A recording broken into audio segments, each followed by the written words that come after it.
ለምን አንጠይቅም እንዴ? ይሄዳል ብላ እንዴ ጫንከን? ሁለት ፕሌን ወጣኩ። ጆን ዳንኤል ከእስር ተፈታ። ከአየር መንገድ ደህንነት ጋር በተያያዘ በወንጀል የተከሰሱት ቲክቶከሩና ጓደኞቹ እንዲፈቱ ትዕዛዝ ተሰጠ። ኢትዮጵያና ሩሲያ በቀይ ባህር። የኢትዮጵያን ወደ ባህር መመለስ የደገፈችው ሩሲያ በቀይ ባህር ላይ ተገኘች። የሩሲያ ወደ ቀይ ባህር ቀጠና መምጣት አሜሪካን አበሳጨ። ትራምፕ ለኢሳያስና ሐሰን ሼክ መርዶ ላኩ። ኤርትራውያንና ሶማሊያውያን በአሜሪካን ፈልጋቸውም ፕሬዝዳንቱ አመረሩ። ከአዲስ አበባ ከተማ ወደ መቀለ ከተማ ለመጓዝ አውሮፕላኑ ለበረራ ዝግጁ ቢሆንም የአየር ሁኔታ ለበረራ አዳጋች በመሆኑ በረራው እንዲሰረዝ በመደረጉ በመበሳጨት ከአውሮፕላን አንወርድም በማለት ቲክቶክ ላይቭ በመግባት ለሕዝብ የአየር መንገዱ ክብር በማይመጠን መልኩ አሉታዊ አመለካከትን እንዲፈጠር አድርጓል የተባለው ቲክቶከር ጆን ዳንኤልና ጓደኞቹ ከእስር እንዲፈቱ ተወሰነ። ወደ እናንተ የምናደርሰው ቀዳሚ ጉዳያችን ነው። በቀይ ባህር ቀጠና ላይ አዲስ ኃይል እየመጣ ነው። የቀጠናውን ወታደራዊ ፉክክር ከፍ ያደርገዋል የሚሉ ትንታኔዎች እየተሰጡ ይገኛሉ። ሊሆን ጫፍ የደረሰው አካሄድ ፈጽሞ አሜሪካ የምትፈልገው አይደለም። በቀይ ባህር አዲስ ኃይል ሆና ብቅ ያለችው ሩሲያ ስትሆን በምን መንገድ ወደ ቀጠናው እንደመጣች የምንመለከት ይሆናል። እንዲሁም ትራምፕ ኤርትራና ሶማሊያ ላይ ጥርስ መንከሳቸውን አጥብቀው መቀጠላቸውንና ሶማሊያውያንን በሀገር አሜሪካ እንዳላያቸው ስለማልታቸው አክለን ይዘን ተገኝተናል። ሰላም ውድ የሉ ዴይሊ ቤተሰቦች እንደምን አላችሁ? ቻናሉን ሰብስክራይብ፣ ላይክ፣ ሼር ያደረጋችሁ እስከ መረጃዎቻችን ፍጻሜ አብራችሁን ቆዩ።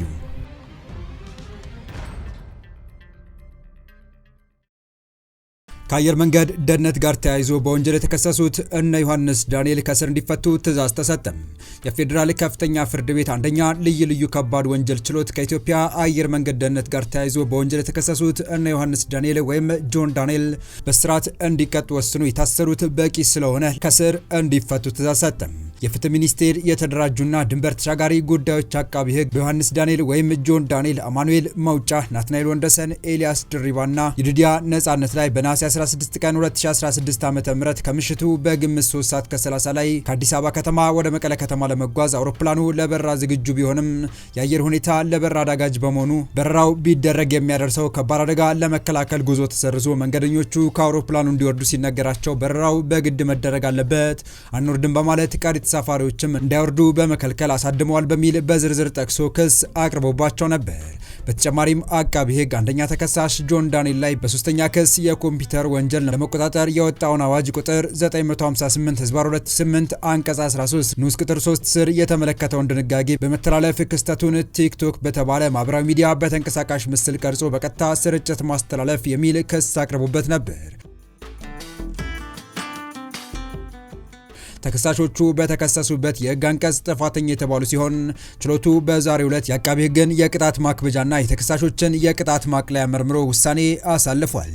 በዚህም ተከሳሾቹ የተከሰሱበት የህግ አንቀጽ ቀላል እስራትን የሚያስከትል በመሆኑ አንደኛ ተከሳሽ በ1 ዓመት ከ4 ወር፣ ሁለተኛ፣ ሶስተኛና ስድስተኛ ተከሳሾች በ8 ወር እንዲሁም አራተኛ ተከሳሽ በ10 ወር እስራት እንዲቀጡ ወስኗል። በመሆኑም ተከሳሾቹ በስር ላይ የቆዩበት ጊዜ ተሰልቶ ተከሳሾቹ እንዲፈቱ የፌዴራል ከፍተኛ ፍርድ ቤት አንደኛ ልዩ ከባድ የወንጀል ችሎት ውሳኔ አሳልፏል።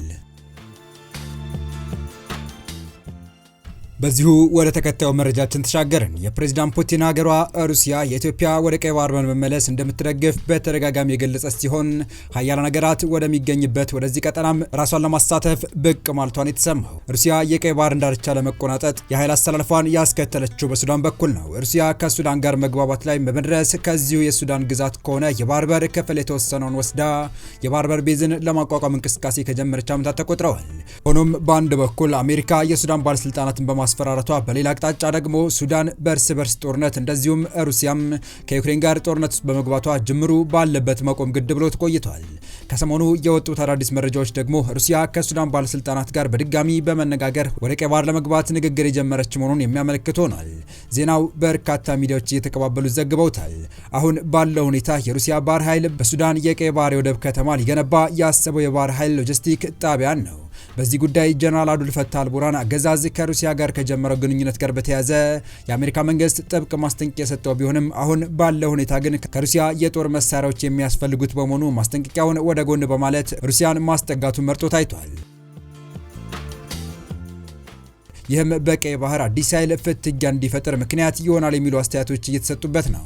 ሩሲያ ፖርት ሱዳን ወደብ ላይ ባህር ኃይል ሎጂስቲክ ጣቢያ ለመገንባት በሚያስችላት ደረጃ ላይ ከደረሰች ከጀነራል መሐመድ ሐምዳን ዳጋሎ ጋር በፍልሚያ ላይ ያለው የጀነራል አብዱልፈታህ አልቡርሃን ጦር ሩሲያ ሰራሽ የጦር መሳሪያዎችን የሚያገኝ ይሆናል። ጀነራል አብዱልፈታህ አልቡርሃን በሱዳን የእርስ በርስ ጦርነት ውስጥ በማናቸው መልኩ አሸናፊ ሆኜ መውጣት አለብኝ በማለት ቆርጠው ስለተነሱ ከዚህ ውጪ የትኛውንም አካል አልሰማም ብለዋል። በትናንትናው ዕለት የወጡ መረጃዎች ያመለከቱት ሩሲያ በምላሹ ለሱዳን ኤስ-30 እና ኤስዩ-35 ተዋጊ ጀቶችን የምትሰጥ ይሆናል። ሩሲያ ፖርት ሱዳን ላይ የባህር ኃይል ሎጂስቲክ ማዕከል ለመገንባት ጥያቄ ያቀረበችው ከበርካታ ዓመታት በፊት ቢሆንም የሱዳን ወታደራዊ መንግስት ግን በሀገሪቱ በሚካሄደው ጦርነት ሳቢያ ንግግሩ ላልተወሰነ ጊዜ እንዲዘገይ አድርጎት ቆይቷል። አሁን ባለው ሁኔታ በሱዳን ደቡባዊ አቅጣጫ በኮርዶና በዳርፉር ከባድ ውጊያ መካሄዱ እንደቀጠለ ነው። አልቡርሃን የመንግስታቸውን መቀመጫ ከካርቱም አንስተው ወደ ቀይ ባህሯ የወደብ ከተማ ፖርት ሱዳን ከወሰዱ ቆየት ብለዋል። ጠንከር ባለው የቀይ ባህር ፉክክር አሜሪካ ጅቡቲ ላይ ካላት ወታደራዊ ቤዝ በተጨማሪ ከሶማሊያ ተገንጣይ ሀገር ሆኛለሁ በምትለው ሶማሌላንድ የቀይ ባህር አቅጣጫ በኩል አንድ ተጨማሪ ወታደራዊ ቤዝን እያፈላለገች መሆኑን የሚያመለክቱ ዘገባዎች ከሰሞኑ ሲወጡ ከርመዋል።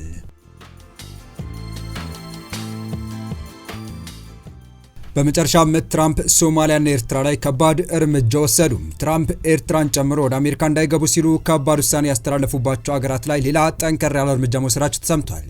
በፕሬዝዳንቱ ትዕዛዝ ኤርትራውያን ጨምሮ የበርካታ ሀገራት ዜጎች ከባድ አጣብቂኝ ውስጥ ገብተዋል።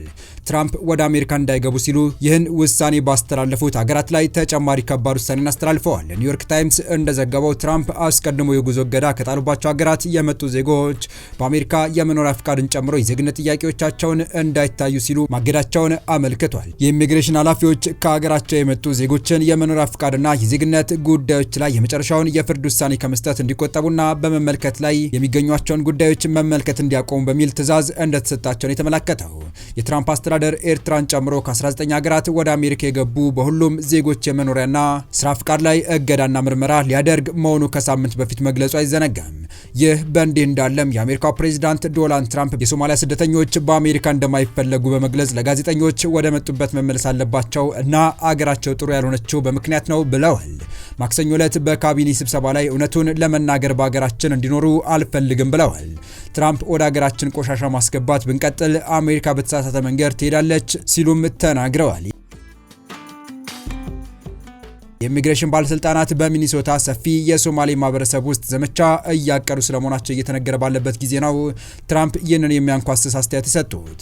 የሚኒሶታ ግዛት ባለስልጣናት እቅዱ ከምስራቅ አፍሪካዊት ሀገር የመጡ የሚመስሉ የአሜሪካ ዜጎችን ያላግባብ ጠራርጎ ሊያስወጣ እንደሚችል በመግለጽ አውግዘዋል። በጋራ ትዊን ሲቲስ የሚባሉት ሚኒያፖሊስ እና ሴንት ፖል የተባሉት በዓለም ላይ ካሉት ትላልቅ የሶማሌ ማህበረሰቦች መገኛ መካከል ናቸው። ከተሞቹ በአሜሪካ ውስጥ ትላልቆች የሶማሌ ማህበረሰብ መገኛ ናቸው።